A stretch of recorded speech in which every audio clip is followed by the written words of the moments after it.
By CP3.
But obviously, we got to shout out our sponsors.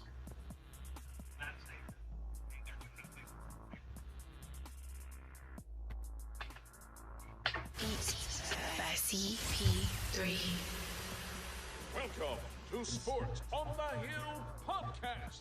Hashtag DC Sports Without the Politics with Carol and Robbie on True Radio Network. Thank you, gentlemen.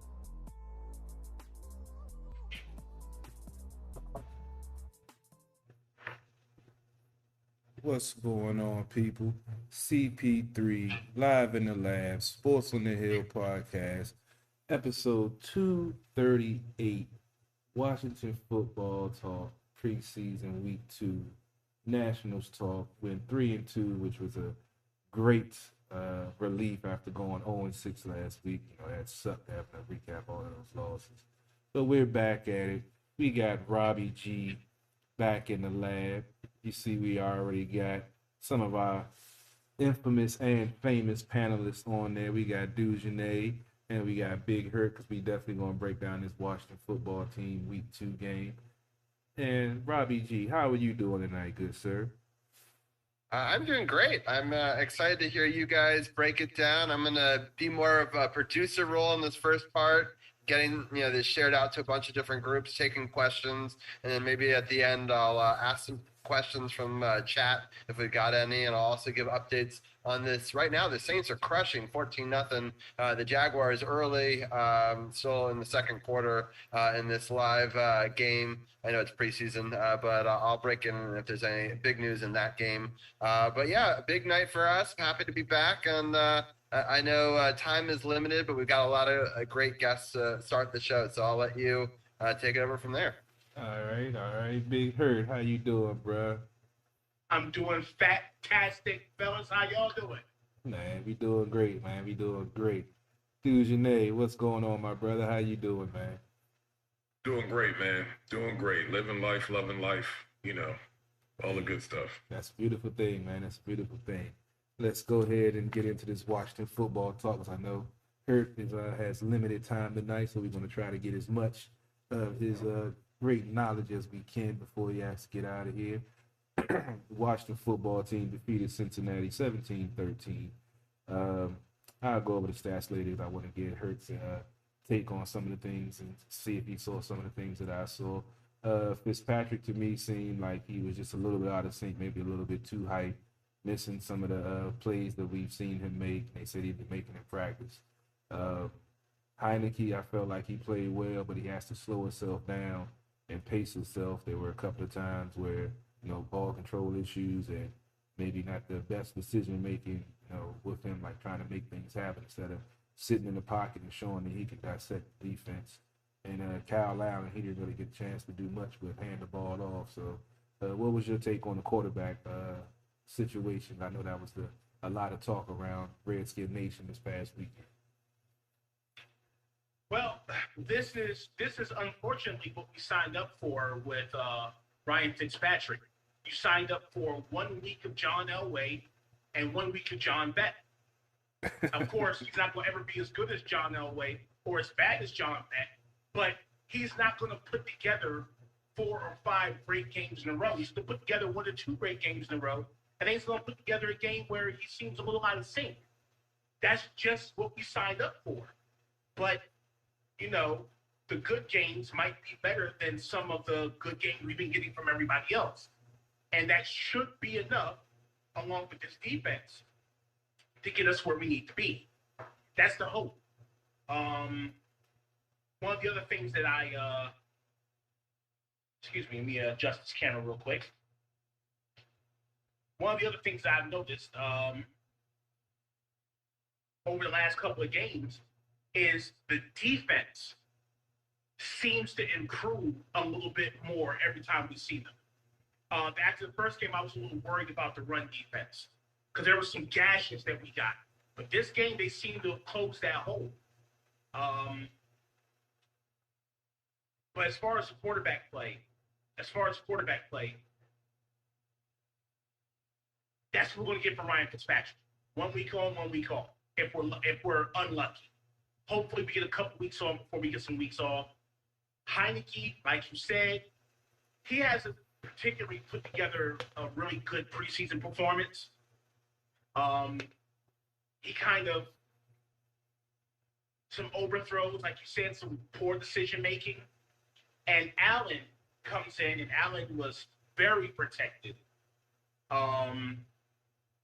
He made a couple of throws that he allowed his receivers to make him look good. I do expect to see Allen work with the second team in the next game. I do expect that because, that's Ron Rivera's guy. And Heineke, in my opinion, with all due respect for what he did to Tampa last year, I don't think he's done enough to secure the QB2 position. It was his to lose, and I think he allowed this game to put it up for grabs. I'm happy to see Sims go. And the only bright spot, not the only bright spot, the biggest bright spot for me was that Patterson showed he wasn't a fluke. Typically, when you have a guy who has a great third and fourth quarter of the preseason, the first thing people say is, well, he's running against people who are going to be baggage handlers at Kroger next week. So they got him some play earlier in the game against the 1.5s and the 2s. And he performs just as well. To me, Peyton Barber's job is in jeopardy. I think before I said you can't hide this guy on the practice squad. You can't hide this guy on the bench now. He's going to get some burn. And right now, he's your second running back.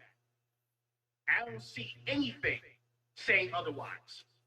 I do agree. I feel like with Sims getting cut today, I felt like that Peyton Barber was going to be the other guy to get cut because I feel like Patterson has definitely earned his spot on this team, and he's not going to clear waivers to go to the practice squad. So he's basically played himself onto the roster, in my opinion.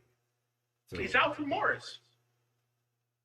Alfred Morris came out of nowhere. He's Alfred Morris with Barry Sanders. Preseason, and all of a sudden he was the starter.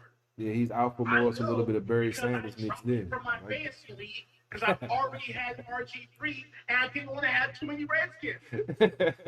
Don't worry, I still won that year because I had RG3. But I could have had him and Alfred Morris. It was crazy. Yeah. But don't worry, I had RG3 and I had Adrian Peterson. One of the greatest fantasy football teams ever put together. I wasn't in the league, then I wish I was around to see that team put together. Oh yeah, that was Hurt's house. That was before it was Hurts. They were still called the middle back then. That was like the middle number 3, number 4. But yeah, I had one of the greatest teams of all time. RG3, Adrian Peterson, Drew Brees on my bench. It was crazy. I feel you. Dujanay, what is your take on the quarterback play that you saw this past weekend? I don't know. Like, these guys didn't separate themselves. I mean, let's be real on that. I'm man, I I'm almost not blaming a lot of this quarterback play. And I know we have the tendency to say, oh, well, it's just running the vanilla offense and all this other stuff, right? But I'm gonna try not to be too hard on Scott Turner, but I'm gonna start blaming this on the offense coordinator. And here's my reasoning behind this. They've had several quarterbacks, including Alex Smith. Y'all notice something that seems to be eerily similar about this offense? All this talent, and yet the offense looks the same. Kind of lethargic, moves the ball really well between the 20s, has these mishaps every blue moon where it kind of has a hiccup. And they get inside the red zone, they can't put it in. I'm not, you know, Fitzpatrick. I know what Hurt was saying, and he's right about that. There's times, but when you look in the last 3 years, he hadn't had any more than 13 interceptions at his highest. 13, and then there was a 12, and there's some single digits, and then the last 4 or 5 years, he's about 60-some% passer rating. Not too bad. And he wasn't even playing a lot of the games because the next guy all of a sudden gets put in, when he has his Fitzmagic moment, and then all of a sudden he has one bad game, and the backup guy comes in, and usually it's a young cat, so it's understandable. But I'm really, from what I've seen, and I know it's vanilla, allegedly. Everybody else is running vanilla and they're moving the ball. I mean, look at the Saints here. I'm really gonna be hard. Scott Turner got 2 weeks. I ain't giving him no more than 2 weeks in the regular season. I was really gonna tell the tale here when we get into this third preseason game. We'll get an opportunity to see if they can do a little bit better. I will say this though, you guys are right. I felt Fitzmagic was a little off for whatever reason it was. He didn't look like he did in that first preseason game. Tyler Heineke hasn't really seized the moment. You know what I mean? He hasn't picked up where he left off in that Tampa Bay game, and I would love to see him do that, but he just hasn't. Now, again, there's some hindrances, I believe, with this offensive coordinator and his play calling. But with that said, it is what it is. I agree with her, and I agree with you. That this Patterson kid, don't forget J.D. McKissick now. J.D. is playing hard. Oh yeah, JD, he definitely got a spot on this roster. He's definitely gonna be the back. But I'm telling you, the third guy, Peyton Barber, bye-bye. Yeah, he done. It's over for you, son. Like, you will stand no chance of making this roster with Patterson. I love Patterson. He's a little bit of like both. He can run between the tackles, but he also can get out in space like like Gibson. So I like that about him. It's nice to see the tight ends and Logan Thomas, getting some balls and them creating some plays for him. John Bates has made some plays at tight end. Ricky Seals Jones just looks like a shell. Like, as big as he is, he should be doing a lot more, and he's not. It's weird. I know they were taking a fly on him or whatever, but it's just weird for a guy that seems to be so talented to do so little. Let's see. De'Ami Brown, I'm going to tell you, De'Ami Brown looks like Terry McLaurin when he was coming out in his first year. And I really believe that he can mimic Terry in his trajectory if he continues to work hard. I really like him.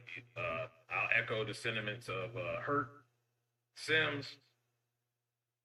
When you can't play special teams, you a liability on special teams, and you got guys like Isaiah Wright balling, there ain't no space for you.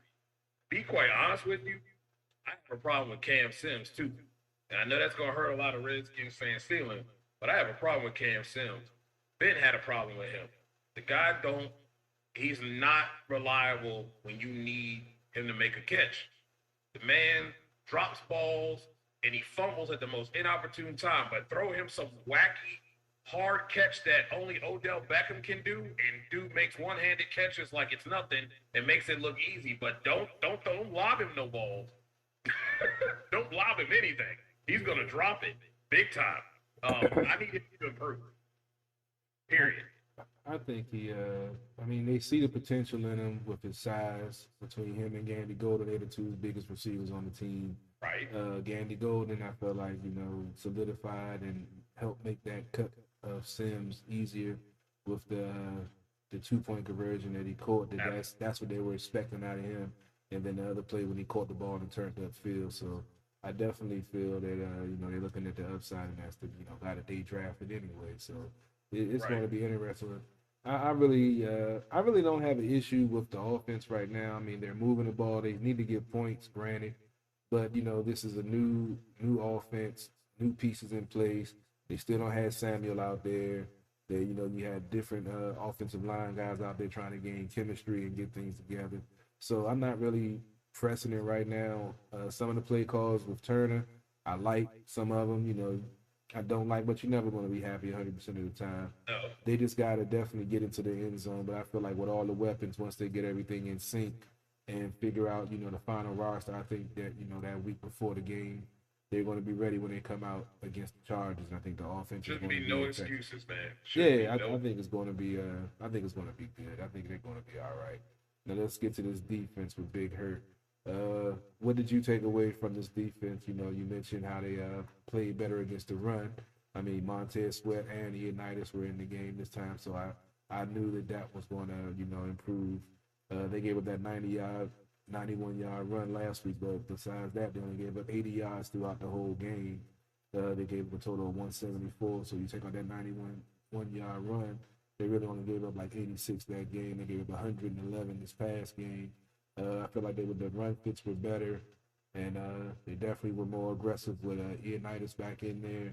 And the shock to me was with having St. Juice and Mattia out there on starting against the Cincinnati Bengals first string, and they played pretty well. I would love to see St. Juice on the outside and Kendall Fuller on the inside. I know we talked about that a little bit on one of the shows we did previously, but what did you take away from this defense and their performance? I didn't see the pop from Ioannidis that I'm used to see. And that was the first thing that stuck out to me, is that, he used to kind of like manhandle people. He's so strong. So he's such a bull. I didn't really see that from him. I saw the same thing that we always see from Montez Sweat. I saw the same thing that we always see from Chase Young. I'm having trouble remembering the middle linebacker we just drafted. Jermaine Davis. David Davis. Yo, yeah, is that his name? Yeah, Jermaine Davis. He definitely. Oh, okay, yeah. I might have heard his name called a couple of times, but nothing that stood out. You know what I'm saying? I just want to say, real quick, going back to the offense, one thing I want to say real quick. The coach cutting Sims should be a message to everybody who thought that they were safe because they've been around for a while. That was what bosses call a landmark fire. you take an employee, you fire them, and it lets everybody know, oh shit, I can be next. It can be any one of us. That was a landmark cut. It sends a message. It sends a message like, yo, producer, you don't. AGG, he saved his job with some of those catches. But back to defense. I didn't see the pop from Ioannidis that we like. Payne looked good, but Ioannidis, I don't know. And we have a decision to make very soon, because we can't keep Ioannidis and Payne and Montez Sweat and Chase Young. We're going to lose somebody. I'm glad we wrapped up Jonathan Allen for the price we wrapped him up for. But, of those four, he was my third option. Really? Of those five. Number one is Chase Young, of course. We got time. Chase Young's number two. Number one. For me, Payne is number two, and then Montez Sweat.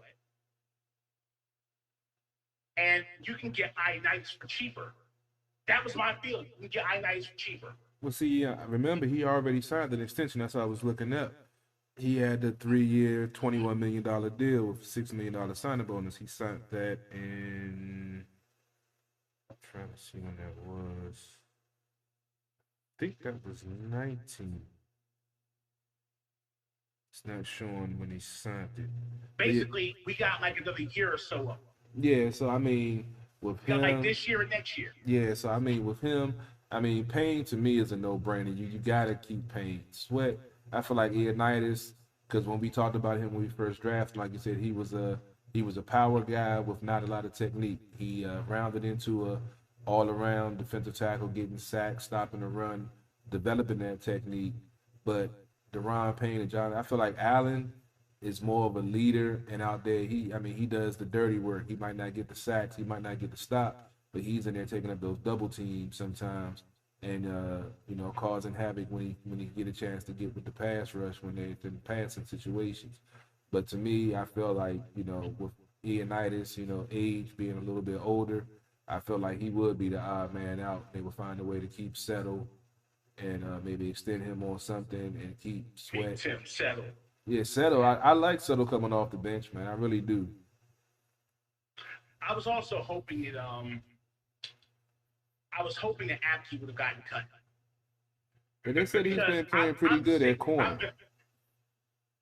They said he's been playing pretty good at corner because he converted from safety to corner midway through training He's the camp. reason he lost that. Those 91 yards for his, bro. He didn't seal the edge. So if he's playing better at corner, that's cool. But I'm sick to death about hearing how fast he is. I don't see it on the field. Yeah, I don't I either. don't see the speed. I keep hearing about it. I'll never see it. So, I'm really looking to see something from him. He should be playing deep into the game because he should be fighting for a spot. I And him definitely playing agree. corner, I don't know, bro. We got some good corners. Yeah, So that's I why don't know where he falls in. I don't see He's him not falling really in. special for special teams. He's not, for me, in the mix for safety, free or strong safety. He proved that Like, last we talk year. about putting him at nickel. If there was something between a nickel and the penny, that would be him. I don't know. He's not strong enough to be a linebacker. He's not fast enough to be a corner. He's not smart enough to be a safety. What are you there for? Yeah, they've been all the reports that he's been having a decent camp. He's been looking good, but like you said in the games, I mean he didn't have a bad game this past game. He had a Danny decent. Warfel looked great in camp. I saw it. Say what? Danny Warfel looked great in camp. I saw it. He was awesome. He made that one throw that one time.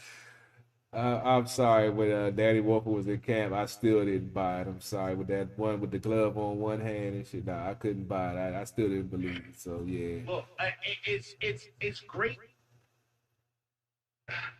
One of Jay Gruden's favorite lines was, "Oh, they had a great practice this week. We had a great practice because it was so rare for the Jay Gruden Redskins to have a great practice because a great practice was stretching while you're on Instagram and hitting the hockey tape, And I also want to point out, and I will not for wood.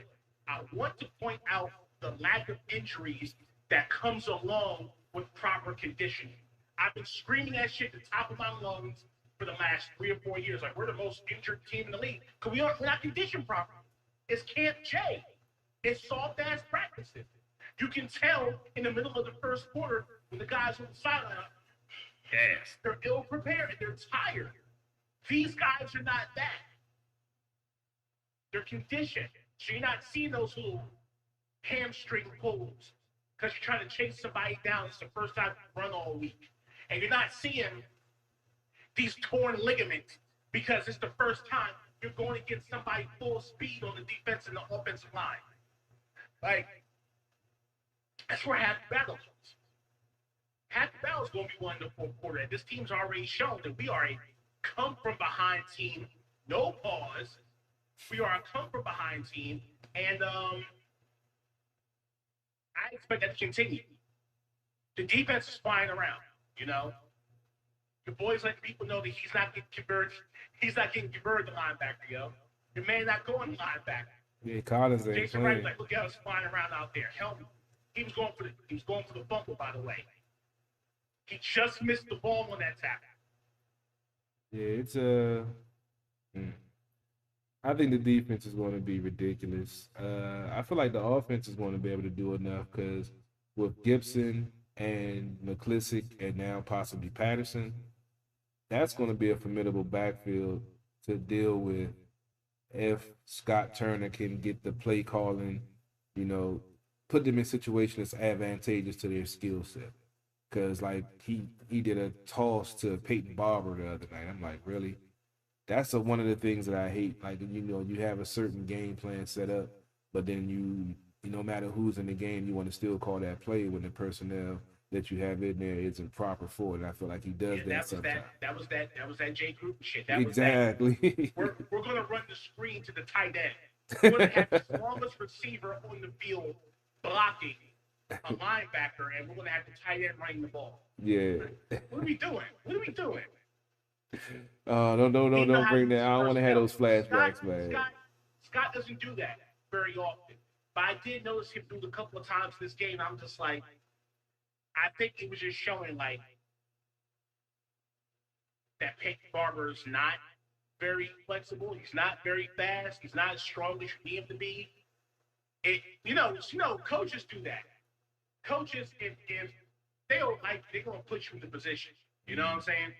They're gonna take what you do the worst and call that play. And like, look, I told you. Let's put RG3 behind the guy who was working at Walmart last week and have him run to the left side all game. You know what I'm saying? It's just coaches have a way of doing it.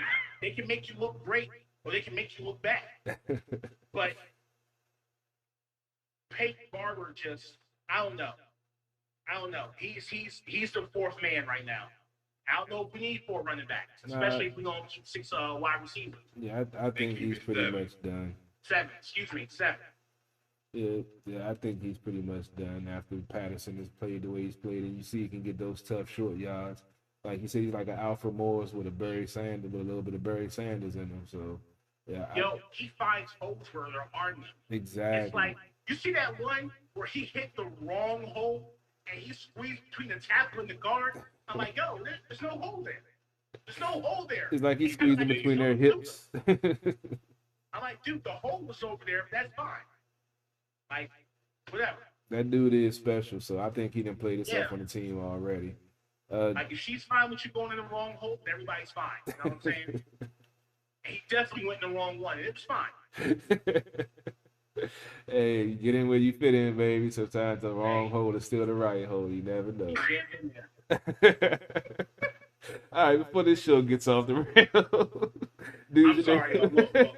It's almost top Tuesday. I'm already doing my thing. But, I do got to bounce. I heard. I appreciate it, man. You always give a great interview and always drop some great nuggets when you on the air, man. Let the folks know about your YouTube channel before you get out of here, man. YouTube channel is Life versus Lymphedema. I'm not going to try to spell it. Just speak into your phone the word lymphedema. Life versus Lymphedema is chronicling my journey battling lymphedema. You'll see me sitting on the couch with a gigantic leg. Yeah, that's mine. It looks like it has a butt cheek on it. It's just a leg. And, the more followers and subscribers I get, the closer I get to allowing my physical therapy office to give me some exclusive footage to help people who are afflicted by this, or people like me who had it for years and didn't know what it was called. So I want to thank you guys for promoting that last week. I definitely saw a couple of jumps from some of the places that Robbie put it out. And, that's part of the reason I'm not doing the podcast this year, because I'm focused on that. But I'm going to try to make myself available for more of these Mondays. Mondays is just a bad day. I know, bro. Mine too. I get off work at 8, got to race home and get everything set up for the show by 9. I know you got your therapy and everything, so whenever you can, I got the man. Therapy, and then I got the my wrestling league does like fantasy scoring. It's like fantasy football for pro wrestling. I'm supposed to be keeping score of Monday Night Raw right now. Someone's gonna see me on this. I'm playing hooky, but it's fine. I'm gonna catch up. DVR. I actually have it on. I have WWE on right now myself. I am the Don't preseason. tell me what's happening. I paused it. All right. Paused it when I came in here. So All right, man. We appreciate you taking the time out, Big Hurt, man. I'll holler at you later on, man. catch y'all later. All right. Redskins. All right, dude, today, what did you get from Just so this? you know, real quickly, I did share to my Twitch chat, and I'll share the link on the YouTube as for the YouTube on the Facebook. And we've had a very lively chat, Carol, even though that we haven't been able to share it. But I'll let you get Duchene's thoughts, but then I want to bring in some of the people's questions and things like that and their thoughts as well. But you guys break it down, and then I'll share this thing from Hurt on both of them, and then I'll bring in some of the audience. All right, that's the bad. Dude, what did you take away from the defense's performance this past week? I felt like they improved. Like I said, with Ian Nitis and Sweat out there, being able to stop the run. They didn't get pressure. They only allowed a total of 214 yards. So, I mean, I know it's preseason, keeping things vanilla, and their starting quarterback wasn't there. But, you know, you play who's in front of you, and they pretty much, you know, did their thing. You know, had under 2 first downs in the whole first half. What did you take away from the performance? I want them to slow down. Like, you know what I mean? They like in mid-season form already. And I'm no longer on this preseason don't matter. It does matter. Mm-hmm. I mean, we see some of these habits over the years carry right on in the regular season, and we see these same things going on. So what the defense is doing is incredible. Like Kurt said, they've improved. They improved and took another step up in this particular game. I thought they were hitting on all cylinders. It's scary, man. Like, it's scary, man. What they're doing on that front seven is absolutely insane. And, you know, you can call it vanilla or whatever. I mean, these guys got to come out here and play the offenses. People are fighting for jobs. So I'm not taking any of it lightly. We have in previous years and thinking it doesn't matter. And then you get to the regular season and your defense is leaking like a sieve, just like it wasn't in preseason. So I like what I'm seeing. I'm hoping they put St. Juice as the number 2 out there alongside Jackson, and then you know, move Fuller to the inside. They just got so much talent. Like, you still got Jimmy Moreland and I mean, what? You got, you know, Cam Curl and Collins looks like he's just running on mean right now. I'm hoping he can stay healthy, but he's hitting well. He looks like the guy that they, you know, went to go and sign in free agency. Mm-hmm. You know, even Bostic is playing a little better, but I think Davis has played well. I mean, you know, he hasn't like made any big plays, but I mean, it's kind of hard to make plays when your front seven is like swallowing up, you know, quarterbacks and forcing them to throw the ball quickly. You know, I've been preaching this for years and years and years, and I keep going back to Marinelli's defense with Dallas. They had no, and still don't have no secondary, and they had a front seven that got after it, and it made their secondary look good. I mean, you're talking about a front seven that's talented, young, athletic, that's getting after it. And then you have guys that can actually ball in the secondary. Mm-hmm. Unlike your counterpart, Dallas Cowboys, no secondary, still. So I like it. I like what I'm seeing from the defense. I'm glad I'm not the guy that's got to make this cut. Although I was one cut I know that I can make, and that's Troy Apke. Bye. Look, that's that Jay stuff. Jay like that man, and that's cool. But I know he from you know, Penn State, but we are done, in my opinion. We are done.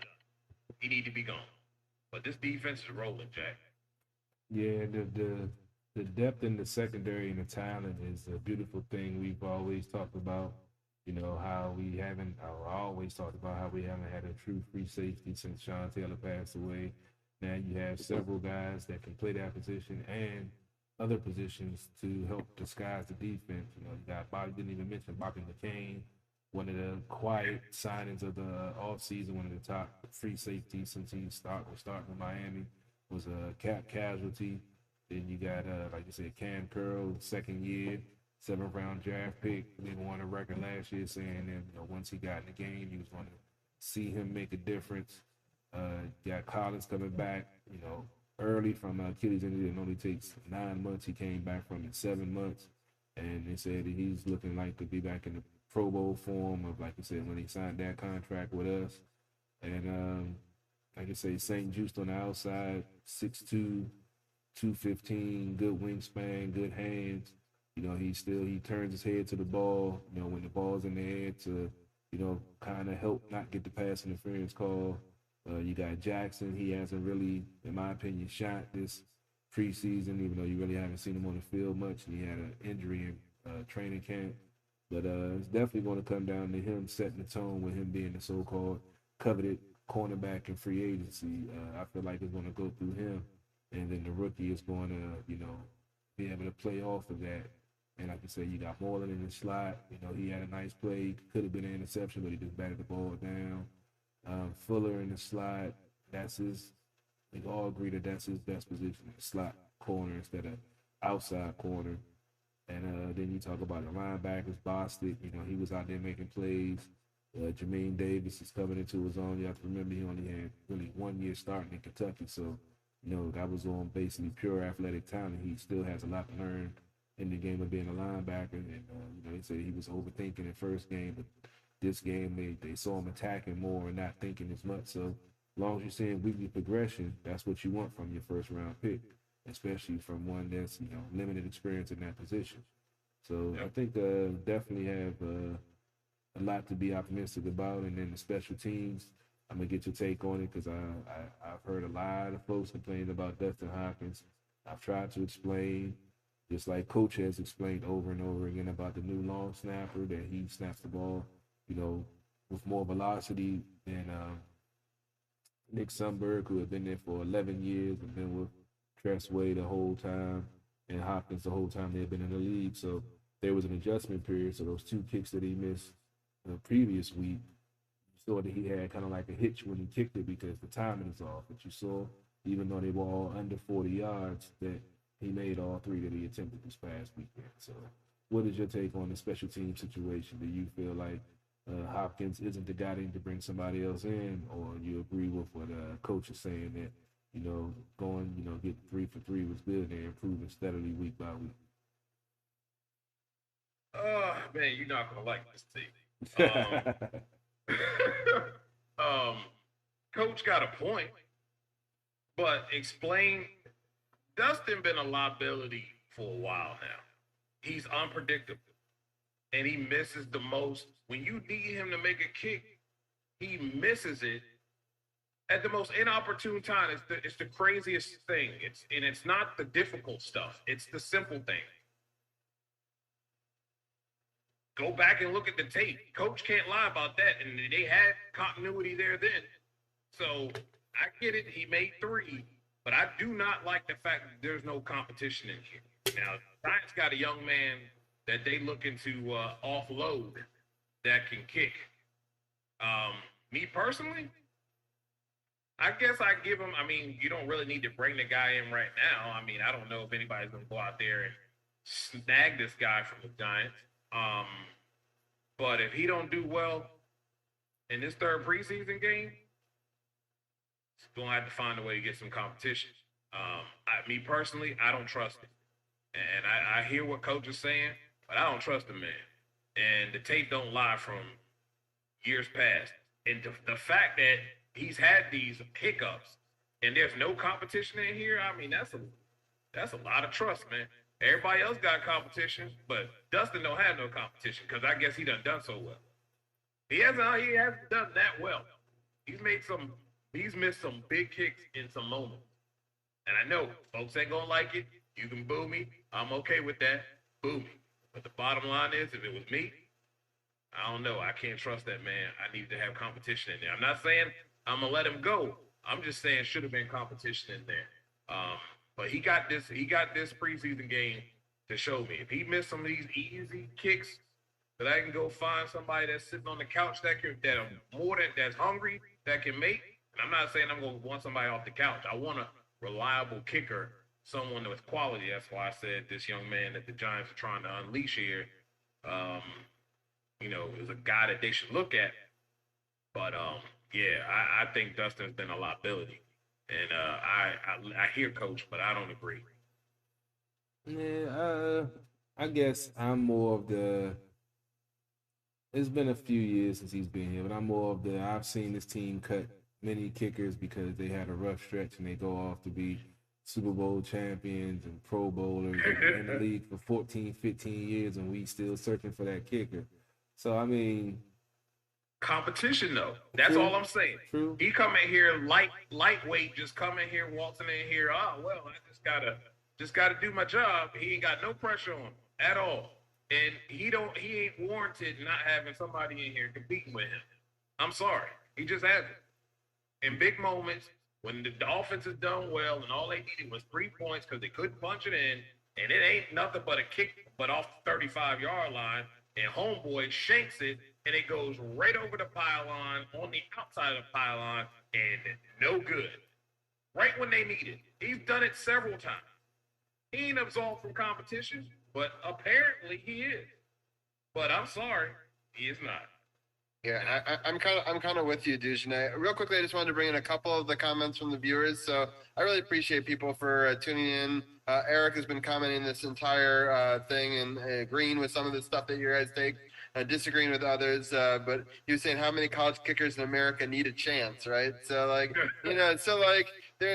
do kind of agree that there should be some level of competition at every position in football. He was talking about the running back stuff. So he's been really following along. So I really appreciate it. I'm frustrated. Facebook is now a new rule. You can't share it to more than 10 groups while you're live.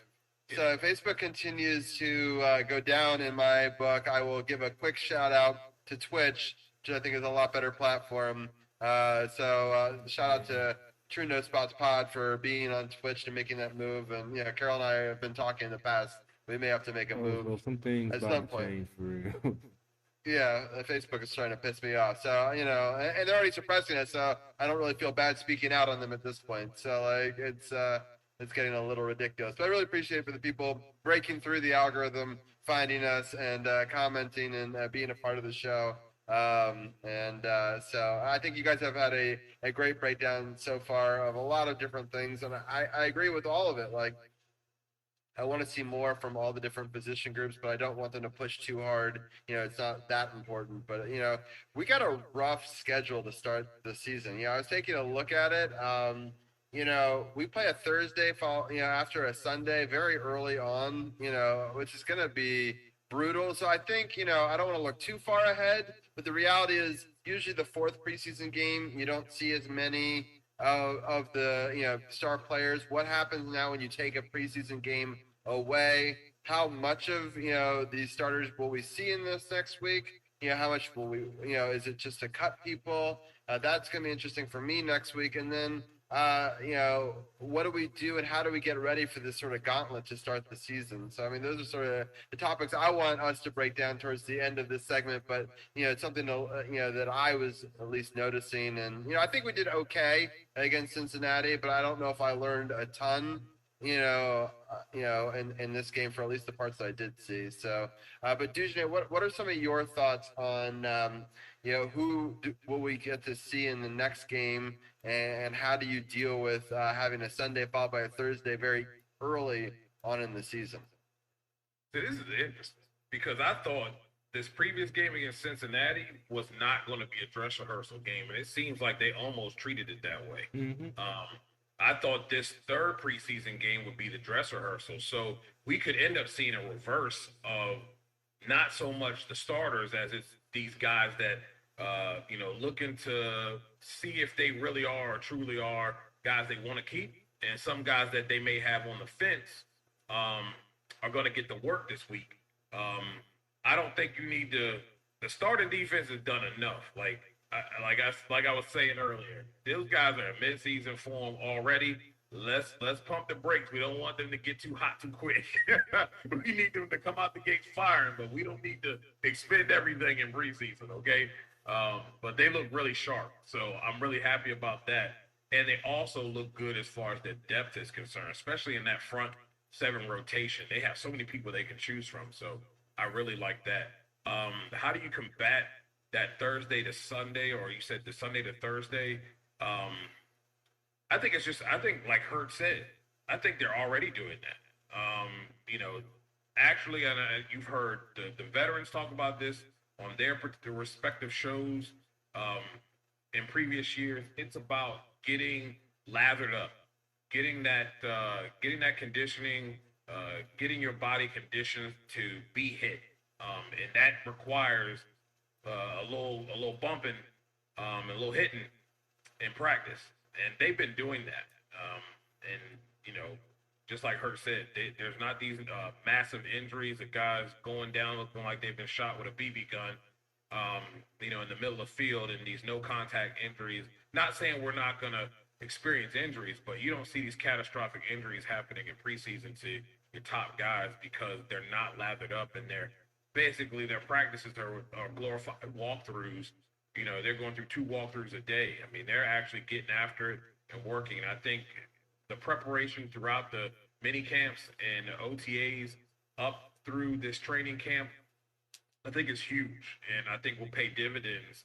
You can see guys are very well conditioned. I don't think you see guys hunched over, you know, breathing hard, looking like they need to tap out after being out there for, you know, 4 or 5 consecutive plays as the offense marches it down the field. I like where they're at, and I think that's what it's going to come down to. Their conditioning and their preparation now will help them, especially since it's early in the season like that.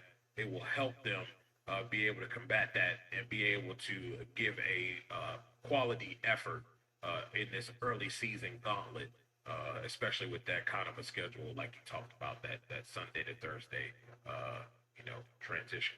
Yeah, because Carol, I just want to like dig down a little deeper on this. So like we start against the Chargers on that first game, and then we have to play the Giants. Now both of them are at home, but that also means that early on in the season we're having their back-to-back homes, which means there's going to be times where there's more road games down the line. So these are some crucial games. You know, one against a division rival. You know, and the Chargers, I think, you know, I did a show on the Leon Lounge where I reviewed all the teams in the NFL, which really made me rack my brain to try to think of all the you know, and how they'll do in each division. And I kind of thought the Chargers weren't going to do so well. That was my gut feeling. So if that's the case, you got to jump on one of those teams early, especially then, you know, the Giants are always going to play us tough. I'm not so sold on the Giants either, but like they're still a division rival and they're still gonna want to take advantage of, you know, jumping on the road and doing that. So Carol, how do you deal with having those 2 early home games that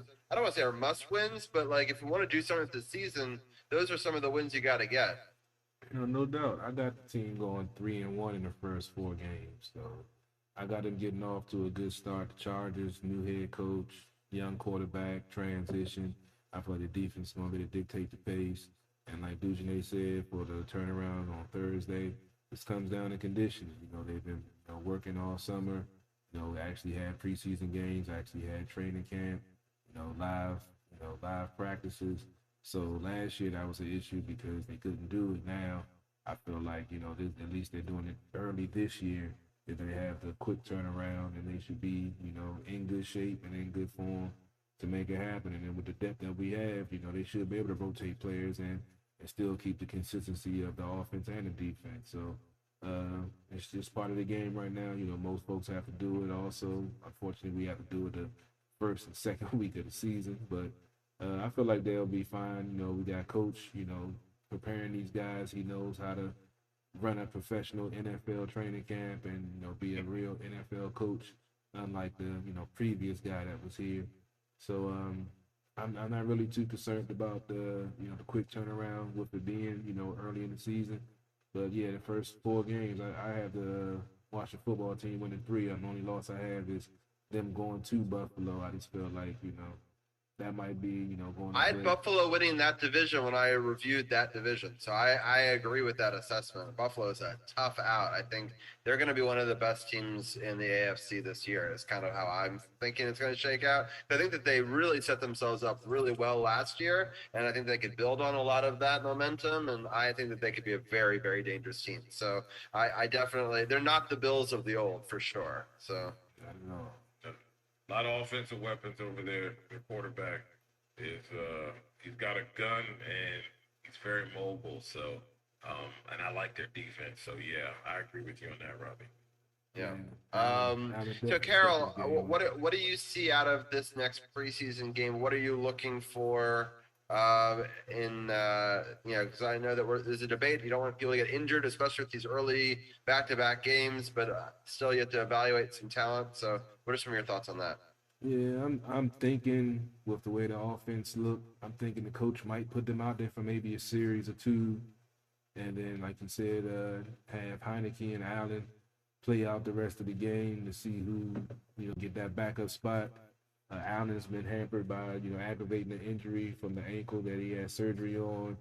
Heineke, as I mentioned, the week before, he was taking a little bit too many chances. This week, he had a little ball control issues. Luckily, he didn't, lose the ball, turn the ball over with either one of the fumbles that he had.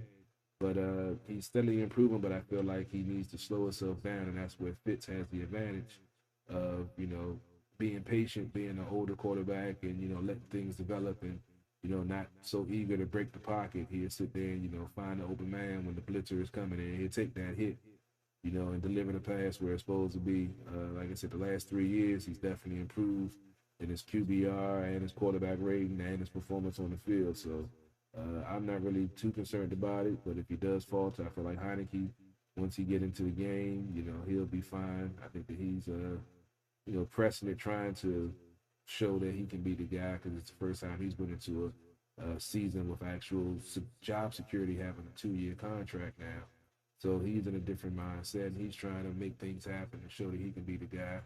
But I think it's all going to work itself out. Sometimes, it takes a little time to, fine tune the small things to get everything right on a team to get them to that level where they're ready to make that run to the playoffs and championship run. We've seen it with a couple of other franchises in this area, and we're hoping to hopefully see it from the Washington football team. Yeah, real quickly, Eric has got some good points. He thinks bench the whole starting front 7D for the third game. I think we've seen enough for the D. I think you really try to see who are those extra players for the most part and really try to give those extra ones extra reps in case that they really need to get them in at a later time. And then cruise to the division at the end. And I wanted to bring this up with Dugenet. I know I've brought it up with Carol in the past. What are your thoughts on the fact the Washington football team has to play so many divisional games at the very end, more than I think I've ever seen in any schedule ever? It's kind of crazy when you look at it. Have you ever seen a schedule constructed that way? And how do you think that will change the dynamic of the season? No, I don't think I've ever seen anything like that. But they do everything they can to the Washington football team. This league don't like Washington, period. That's how they structure the schedules. You see it. This team has had dead, ugly losing seasons to end up with first place schedule. So I'm just like, I don't know. But now with them playing these teams down the stretch, I think it makes for great football. I think there's it's crazy that the other teams in the division aren't playing all the other ones though themselves, right? It's exactly.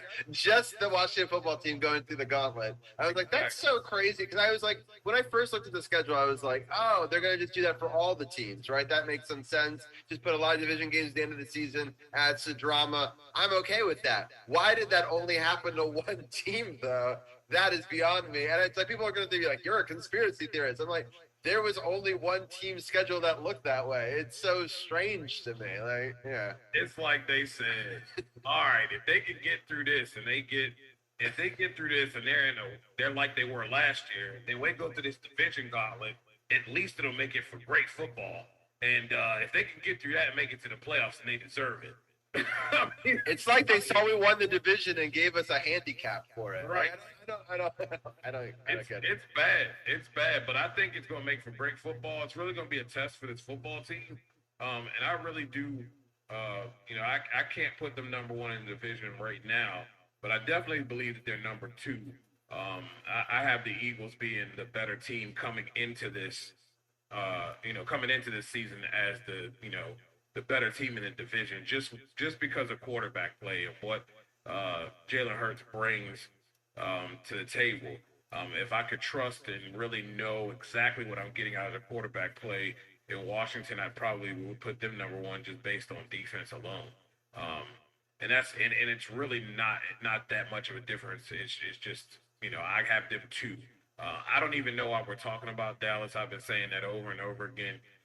That the secondary is trash. It's been trash for 25 years, and that's how it's going to be. I can't trust what they're doing on offense and their coaching staff. I mean, really, do you trust Dan Quinn and Mr. 23 to 3 running your defense, and all of a sudden you're Super Bowl bound, and you should be talked about in spaces about winning a division title? I don't think so, man. Is Dak Prescott even gonna play? Like there's talk that I read that he might even play this season.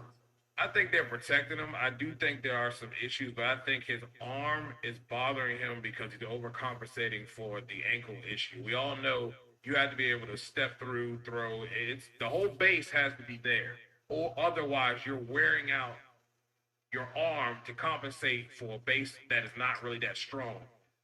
And I'm just thinking that's what he's going through right now. I think he'll play. I think they're protecting him right now, and we'll see how it goes. The Giants, all I gotta say is Daniel Jones. I understand they got defense and they have some talent, some young talent on defense, but Daniel Jones, bottom line. And as much as he throws interceptions, he ain't any different. Can't even think of his name now. Played for the Colts, but he's an interception machine. And if you're gonna throw interceptions in a regular fashion like that, you can't win ball games against great defenses. So I don't even know why people are even talking about even looking at them as being. They're not going to be last place, but I also at this point I think they're third. So I think Washington has a good shot. It's going to make for great football down the stretch though, and if they win a division, they're going to sure have earned it. Winning those divisional games down the stretch, and I believe most of those division games are on the road. So yeah. Kara, real quickly, do you believe in the Giants' offensive line? Because I feel like that's going to be the difference on whether or not that quarterback can get settled and get into his throws. Well, he didn't have Barkley last year for most of the season, so I think they're going to rely on Barkley, wheel routes out the backfield, screens, letting him get his hands on the ball, trying to take some of the pressure off of Jones now with the Giants, pretty much unknown wide receiving core. They don't have Beckham, don't have Shepard, don't have all the flashy guys they had before. So I think they're going to be more trying to use Barkley as much as they can as long as he's healthy, and then not rely on him as much to, make those boneheaded interceptions like he's been throwing. So I'm thinking that's their logic. I haven't really focused on their offensive line, so I'm not really know, how good or bad they are, but I know that I can feel they definitely going to lean on Barkley with him coming back to basically, try to take the pressure off of Jones so he doesn't make these boneheaded, mistakes. Philly, I know it's preseason, but getting shut out by the Patriots, I'm not even sure who their head coach is now. I forgot who they got after getting rid of Peterson. Hurts. I feel like he can make some plays, but being young, I didn't follow him in college, so this is just my opinion. Nothing's behind it, but he's going to have some hiccups, especially when he plays the Washington football team with the front that they have. That they're actually now we have enough talent where if we need to actually spy a quarterback, we can spy a quarterback, and they will be able to make the tackle. So it's I think it's the Washington football team division to lose. We saw what they did last year with no preseason. The first 4 games was up and down. And once they got their rhythm, they went on a little streak and was able to win the division. So I think that these preseason games is going to help them get off to a better start than last year. And we can just get Fitzpatrick just to not turn the ball over and allow this defense to do what it does, I think, like I said, I think they'll be 3-1 in the first month of the season. Yeah, I agree with that assessment. So let's give our final thoughts on the fact that we're playing the Ravens, and the Ravens, I believe, have the longest win streak in preseason games. So it's 19 unlikely to beat them. So how do you play this game? What do you want to see from it? I'll start with you, Dugenais, and what are your thoughts going from that into the season? Well, it depends on whether Rivera has his mind made up on who's starting and who's not. Personally, I agree with what Carol said before. That was my thought process. I want to see the starters to come out. They need to put together a solid drive and put the ball in the end zone. If they can do that, then you can come out. I'd say a couple series, but it depends on how it looks. After that, though, I don't want to see any starters, no front seven, no starting front seven on defense. Um, you're just trying to fill your roster out now, but I think you do want to see something. Let the starting offense leave on a good note. Then you can take a look, see who's your backup going to be, and I think Patterson has already played his way in, so you're just trying to round out guys now on wide receivers, tight ends, things of that nature, backup offensive linemen, try to get decent, see what kind of combination works there, who's working well in either spots. This is a feel-out game, especially since they went dress rehearsal in the second one, which I thought it would have been the third one. So that's my thought process on it. You know me, I don't ever worry about wins or losses in preseason. I'm looking at other things. So that would be my thought process in that. Just want to try to get out clean, with no injuries, and get ready for week 1. Definitely agree. Baltimore does have a 19-game winning streak in preseason, which is an NFL record. Just because it's Baltimore, I would want them to watch the football team to win just to break that record. But like Dugenais said, I would love to see the offense go out there, actually get 6 points. We've seen them make some plays. We've seen them have flashes, but we haven't seen them put the ball in the end zone. So I think we should hopefully see the offense get out there for like a series or two, get the ball in the end zone, and then let the backups go out there or potential backups and see who's going to earn a spot on this team on all phases, offense, defense, and special teams. And like I say, just get ready for week 1 versus the Chargers at home. We'll be doing a pregame and a postgame for that as always. So football season's right around the corner, but I'm hoping to see some improvement week by week like you always want to see, even during the regular season. Definitely want to see it in the preseason also, because that's what sets the tone for the regular season. Absolutely. And Dugenais, I just want to let you know I made a brand new command over on our Twitch channel called exclamation DJ, and it says it's so great to have Dugenais with us tonight. You can check out his podcast, and I put your podcast link and also where you write your articles. So now you are officially a command on my Twitch channel. I know that you like Twitch, so and thanks Carly for modding, and True No Spots podcast. Champ himself is there, and I know Dugenais I both love all the wrestling coverage. I mean, he had so much wall-to-wall wrestling coverage on that channel. Check out the VODs again over at the True No Spots podcast. I'll give it a shout out over there if people want to check it out more. But some great work, some incredible matches this week. I didn't actually have the pay-per-view, so I got to live vicariously through you guys all hyping it up, and so that was a lot of fun. So and I know that he's got stuff, so you can always check sports.thp.com. Podcast partners as Dugenais and Champ on there. So I just want to give a quick little shout out in the middle of our show. Not that it's over yet, but that I love what you guys are both doing, and so I'm appreciative that you guys are all part of this network together, and we can all rise up. And even if Facebook tries to suppress us, I know that this is the best content around. We'll see how many people see it, but that's not the important thing. I've always told my students, be proud of the work that we put out, and I'm proud of what you guys do, and I'm proud of what we do here. And so I know that bigger and better things are coming, regardless if these big corporations try to keep us down. Thanks, man. I appreciate that. Really do. Thank you. All right, All right, Carol, I know you wanted to talk some stats. Do you want to talk any more stats before we're out of here? No, we go. Ain't no reason to go. It's preseason. Now, if it was regular season, yeah, I'd run it down. But it's preseason. We pretty much covered it, got what to look for, and we just ready for some regular season football. So we're going to go ahead and wrap it up. Dude, let the folks know what you got going on besides the football. I know you got the NHRA racing and everything going on, and also some other stuff. Let the folks know. Yes, so if you are a Apple subscriber, I suggest you go to and find in your Apple store the Ghostcast app. You will find the Not Bland show there. That is where I do that show, and there's a new show up talking about the NHRA Brainerd Nationals, the Lucas Oil Brainerd Nationals. That just happened this past week. Some wonderful action going on over there. They have one more race coming up, and that is the U.S. Nationals. That is the granddaddy of them all. That is the one that everyone wants to win. They will trade in a season victory, the big championship trophy, for one of these trophies. This will wrap up the regular season, and they will be getting into the 7-week playoffs called the Countdown here soon. So just talking about recapping that. So check out that show. Of course, the breakdown with myself and Frida Parks.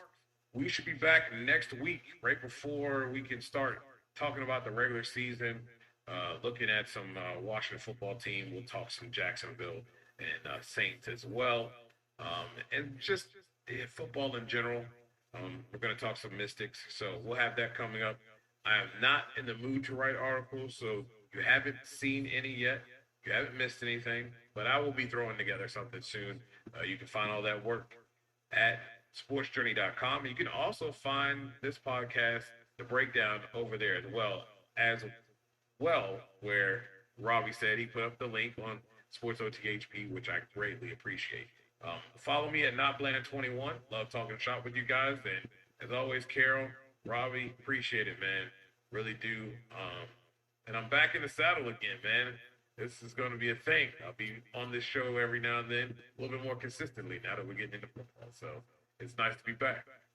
I'm excited, and I'll just be honest. I will be taking a step back in a couple of weeks. With the new one coming on. So I really appreciate you, Dujanet, for mixing it up with Carol. And I know that even in my absence, you guys will talk football, and I'll try to jump in and as much as I can. But I know that at least you guys got it covered, and I appreciate that greatly. It's a big burden off of my shoulders, as I have these changing life that right fold in front of us. So, but thank you so much for your time. I mean, over an hour today, and I look forward to having you back on when the regular season starts and whenever you have the time. Yes, sir. Thank you so much, man. Y'all have a good night. All right, Dujanet, take it easy, man. All right, we get ready to switch gears. Get ready to start talking some Nats baseball. And go read through the week recap. Just bear with me. I'm trying to get fancy over here. Going to change my background on Robbie's Zoom feed to switch it up with. I like it. Yeah, I'm trying to get a little fancy, do some new things in season 6. Yeah, there you go. We always say we try 1 or 2 new things every week. That's how you get to 238 weeks of shows, right? So no doubt.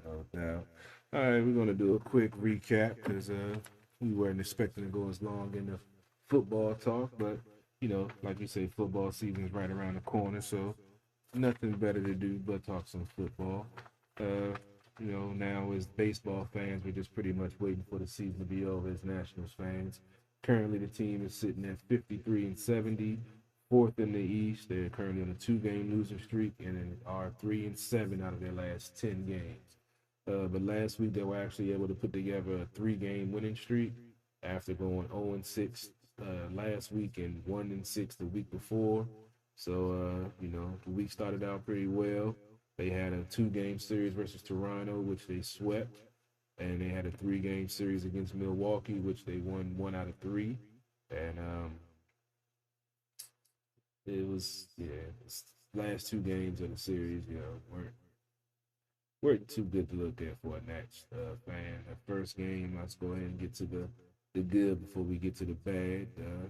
First game of the Toronto series was a 12-6 victory by the Nationals.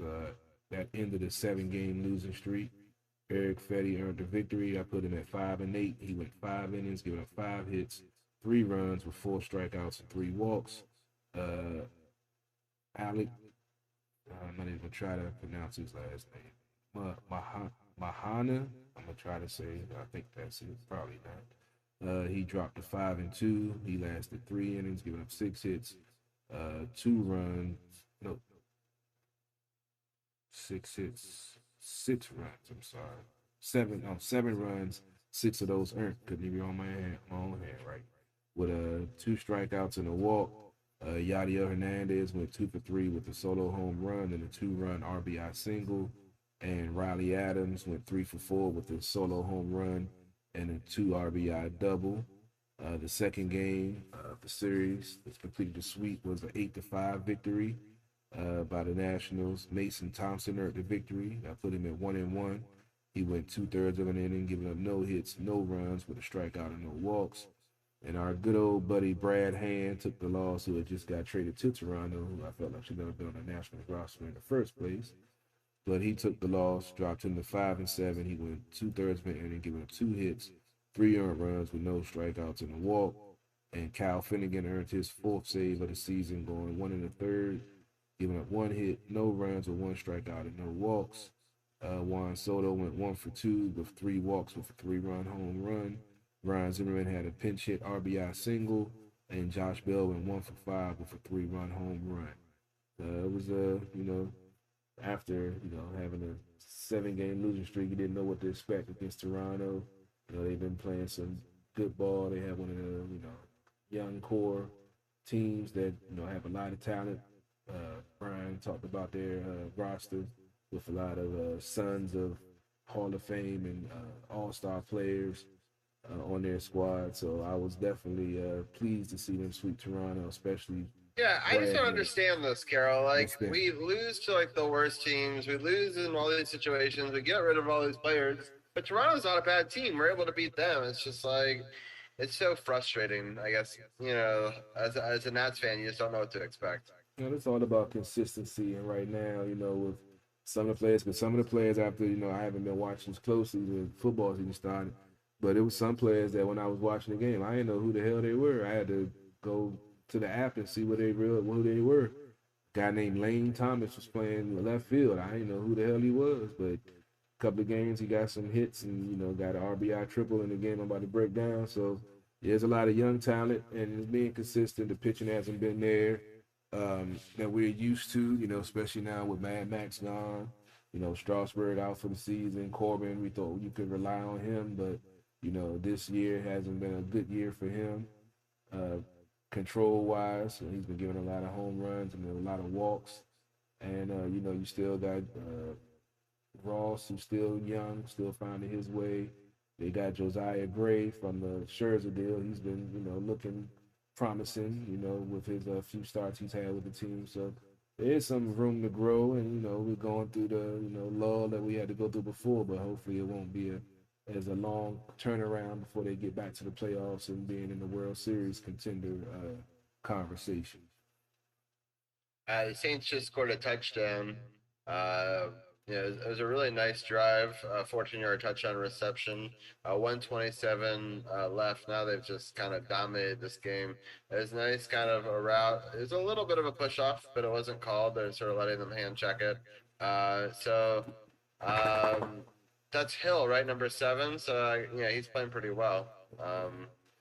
They have an interesting situation down there with Drew Brees retiring, Tyson Hill, and Winston. Jameis Winston, So Winston started the game. Oh, he just missed the extra point? Anyway, I was going to say that was going to be 24-3, but it is 23-3. And we just talking about Desmond Hopkins missing those kicks. Mm-hmm. Yeah, that was not pretty at all. But man, that's so tough to defend when they're like letting them hand check and push off a little bit like that. I mean, I get it. I like the scoring in the game, but like as a defender, I don't know what you do in that situation. The offensive guy is taller, bigger, stronger, and able to give a little bit of a extension.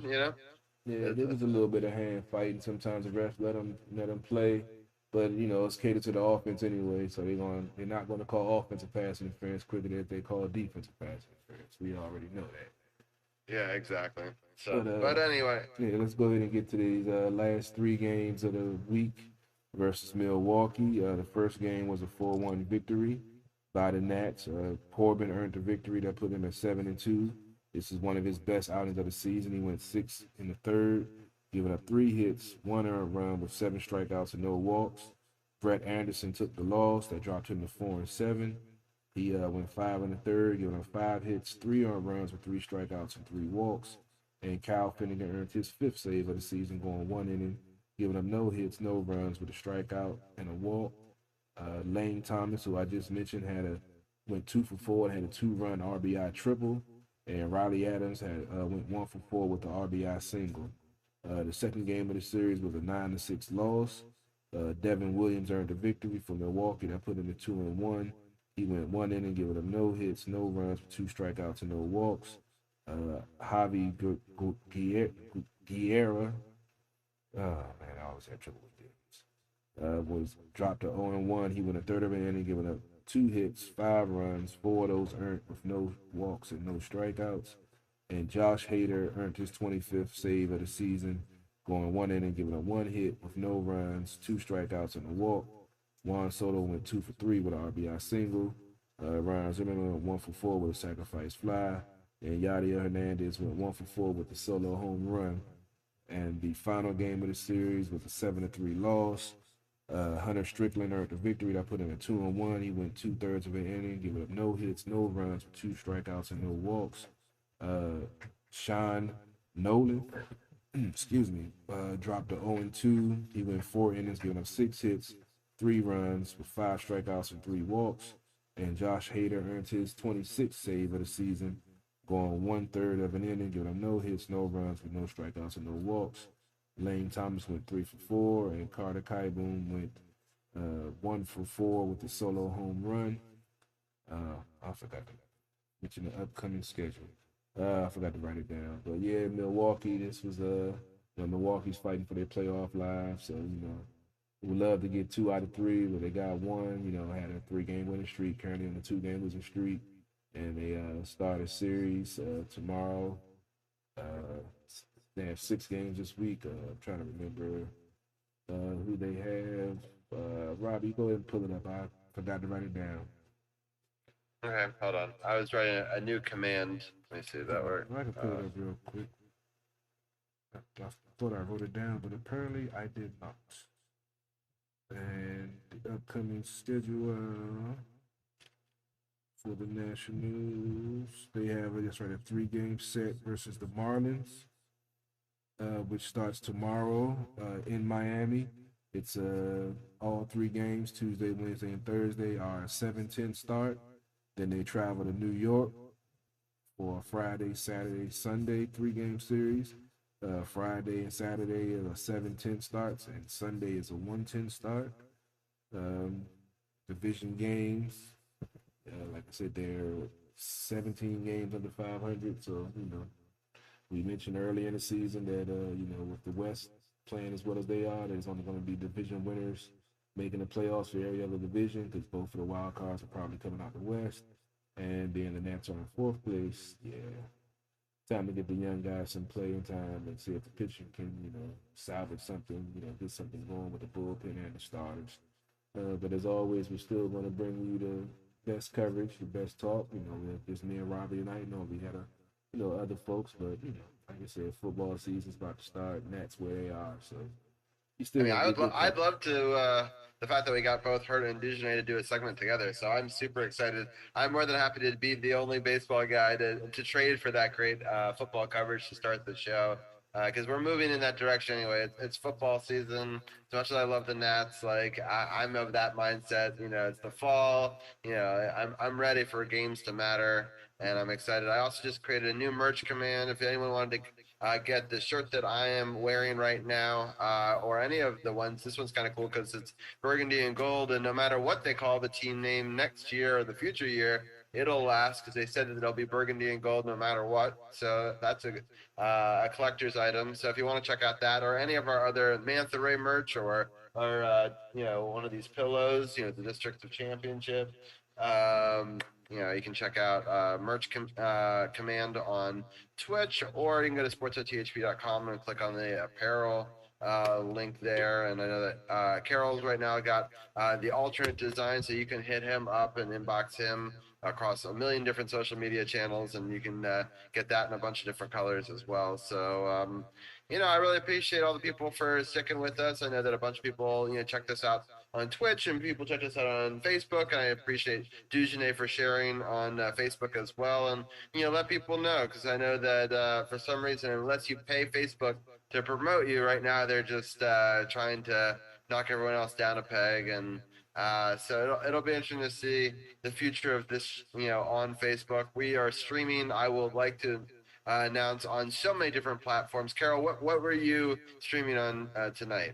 I'm on Twitter under my Tattoo Scorpio page. I'm on YouTube under my page, Carol Porter III with 3 eyes. And I'm still on Facebook right now, looking to expand to Instagram, like we do on At the Bar Radio, streaming live on the live feed. You only go for an hour until you got to restart it again. But I'm gonna go 151 and get to find the right program to set that up and get that taken care of. So yeah, we're gonna be definitely at one point in time, Facebook was our biggest audience. Now it's our biggest headache. So, and I want to still, I know we've shot on Facebook a little bit tonight, but we're about to hit 2,200 followers on Facebook. So I appreciate the people that have stuck with us from the beginning and are a part of that. I just want people to be aware that if they see us in the future, more marketing to other platforms. It's not that we're trying to get away from you. It's just the fact that Facebook is suppressing us, and they're trying to keep small independent creators like us down. And so we want to keep our avenues open. I was live streaming this on Twitch. I will put the VOD up tomorrow on my YouTube channel. You can always get either of our YouTube channels, or go to sportsothp.com and just click on either CP3 or Robbie G's name, and it will go to each one of our channels. I got a lot of other videos I've been doing, a lot of concert videos the last couple of weeks. I've been doing a ton of family vlogs, and so lots of other content on my YouTube channel. And Carol's got At the Bar Radio, so if you want to check that on his YouTube channel. So there's a ton of stuff coming out. I'm looking to do the Sandwich Show with coming up soon in the next couple of weeks. I really like Davey coming on our show a couple of weeks ago. We were talking Olympics, and so I'm going to return the favor. It's looking like I'm going to try to get either the first or second week of the NFL regular season to talk a little bit of football with him and maybe eat a sandwich or two. So check out that. And I really appreciate everyone for tuning in, and definitely check us out on Instagram. I've been posting more on there, including cute videos and pictures of Zach playing with puppies this weekend. So I hope that people catch us on all the different platforms. And I appreciate everyone for supporting our podcast. And of course, I will cut this up and this on all the streaming platforms later tonight as well. So, but Carol, thank you for leading a great football discussion.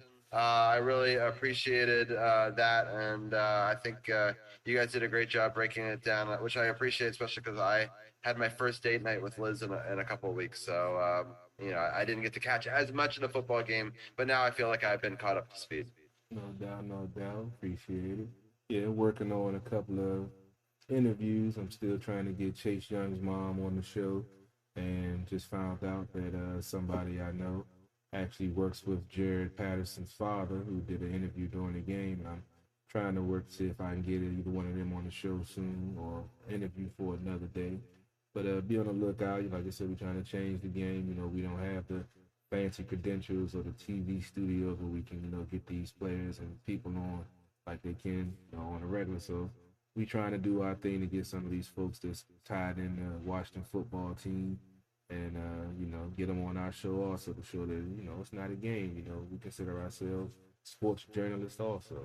I mean, Julie Donaldson just doesn't come on any show. So, when you have a VP of football operations, believe in us. And I want to say that she came on and gave some strategic advice at a pivotal time, in when they turned around the season after that. So, we've had some pretty incredible guests on this show, and we look forward to having more just like her on in the future. No doubt, no doubt. But yeah, we about to get ready to get out of here. I'm in my feed. Well, not going to end it, but I always play some music videos. I'm gonna have some new stuff coming in soon that we've been getting on at the bar radio. Just haven't had time to upload it to my laptop yet. So going to end the show as always. Make sure you go check out the website sportsothp.com for the Sports OTHP apparel that I'm wearing. You inbox me, hit me up, leave a comment. I'll hit you back and let you know what's what. Stay tuned for more content. Make sure you check out At the Bar Radio Sunday nights around 6 o'clock, bringing you the latest entertainment, news, politics, sports, independent music, and the best independent music videos around. So y'all be safe. Have a good week. We'll see you next week, bringing you the best sports coverage around. DC Sports without the politics. It's not just a catchphrase. It's not just a motto. It's what we do. And we out. We'll see you next week. Hey, hey, hey. I got Carlo in Manhattan. Baby girl, what's happening? You know it's invited. So go and get the clapping. Pop it for me. Pop it for me. Turn around and drop it for me. Drop it for me. I got beach house in Miami. Break the window champions. Lots of tell for dinner. Put no circumstances. Yeah, they got it if you want. Got it if you want. Take my wallet if you want. Say they got it if you want. Let's go. Jump in a Cadillac, girl, put some miles on it. Anything you want, just to put a smile on it. You deserve it, baby, you deserve it all. I'm gonna give it to you. Gold jewelry shining so bright. Strawberry champagne on ice. Looking for you, that's what I like. That's what I like. Looking for you, that's what I like. That's what I like. Set fire and light. Still sheets and diamonds on us. Looking for you, that's what I like. That's what I like. Looking for you, that's what I like. That's what I like. Sheets clapping for me, left to right, left to right. That's what I like. All these cheeks clapping for me, left to right, left to right. That's what I like. All these cheeks clapping for me, left to right, left to right. That's what I like. All these cheeks clapping for me, left to right, left to right. That's what it's like.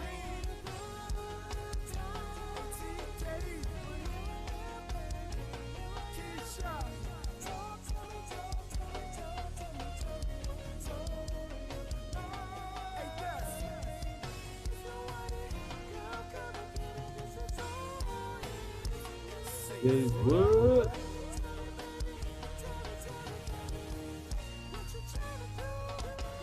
Let's go.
Nigga 703, baby. If you don't know, you better ask somebody.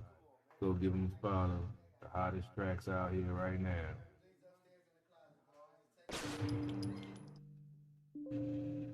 Money.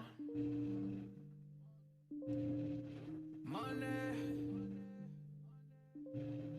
I love that money. Lucas. Money, money, money, money, money. Money, money, money, money. Money, money, money, money. Money, money, money, money. You don't really want to play.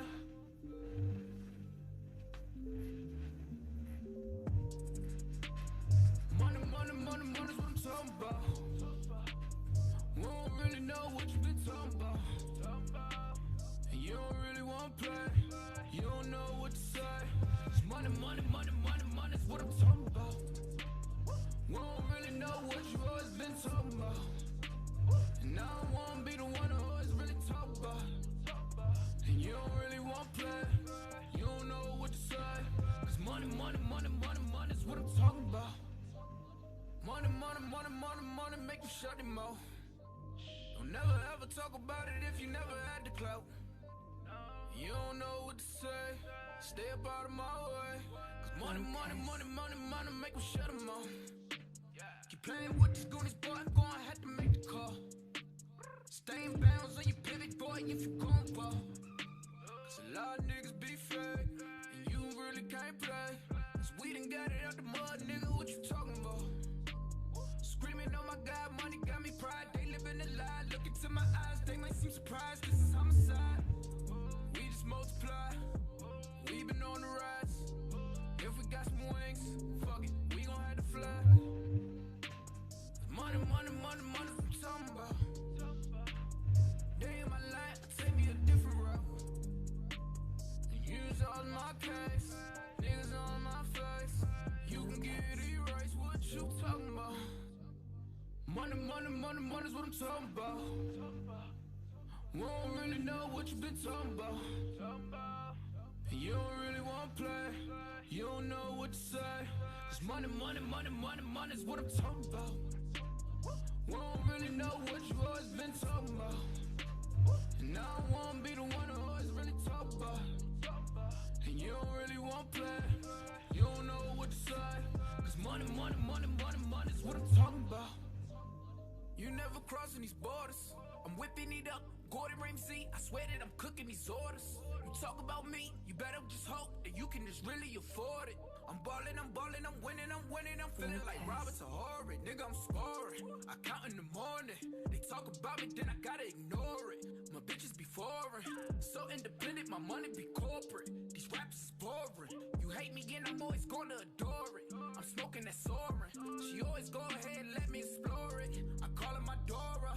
You can go and talk about me, I ain't flawless. I go put my all in.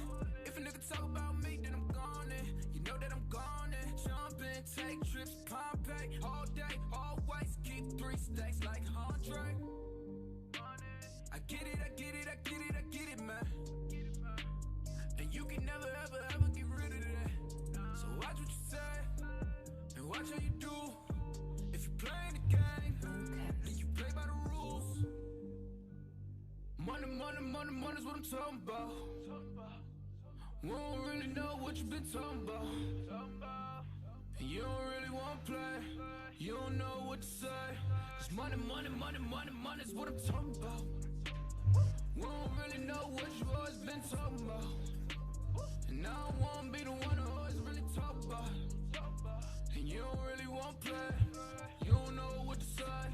Cause money, money, money, money, money's what I'm talking about.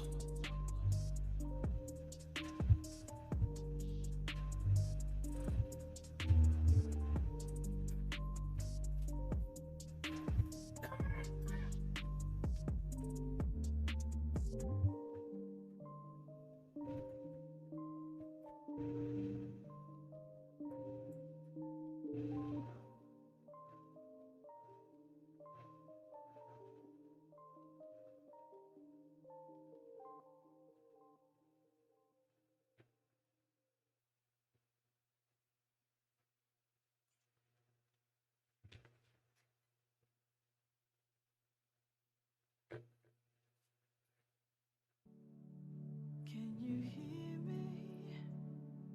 I am calling now out your name, and now I know,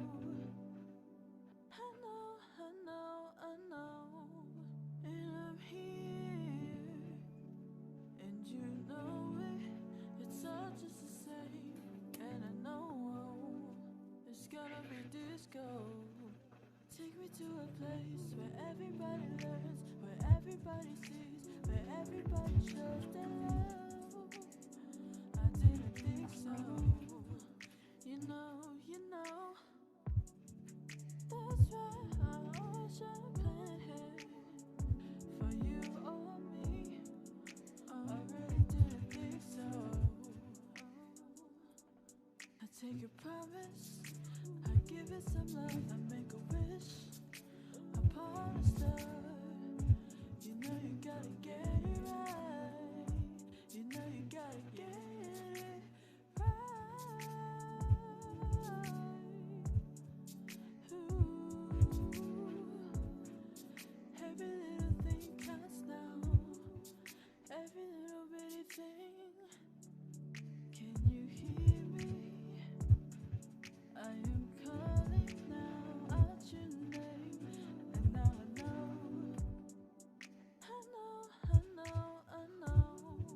and I'm here, and you know it. It's all just the same, and I know it's gonna be disco. It'd be so cool just to celebrate all the love and all the hate.